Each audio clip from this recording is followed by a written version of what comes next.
ये मंदिर देखिए, ये हमने डिजाइन किया है, बनाया है गुड़गांव के कस्टमर के लिए। ये मंदिर काफी बड़ा है, 5 फीट इसकी चौड़ाई है और इसकी हाइट जो है 8.5 फीट है। और ये स्टैंडिंग मंदिर बनाया है हमने, खड़े होके आप इस पे आराम से पूजा कर सकते हैं। और स्टोरेज तो आप देखेंगे कि इसमें इतनी स्टोरेज दी है कि भर भर के स्टोरेज दी है।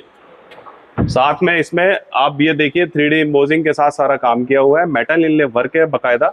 आप इसकी लाइट भी बंद करेंगे तो भी ये खूबसूरत लगेगा। उसके बाद ये वाला मंदिर हमारा पटना जाना है। इस मंदिर का साइज देखिए आप, 9 फीट बाई 10 फीट का साइज है इस मंदिर का। और साथ में इस मंदिर में हमने फुल ऑफ स्टोरेज यहाँ भी मिलेगी आपको, ड्रॉर वगैरह सारी आपको फुल मिलेंगी।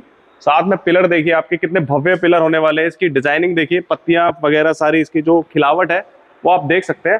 साथ में इसमें हमने ये मेटल इनले का वर्क किया जो सदाबहार रहने वाला है। ऐसे ही आपको काफी सारे भव्य मंदिर मिलने वाले हैं, वो भी एक डायरेक्ट मैन्युफैक्चरर से। तो अगर आप भी लेना चाहते हैं मंदिर, वो भी अपने घर के लिए, तो फटाफट से नीचे नंबर पे कॉन्टैक्ट कीजिएगा।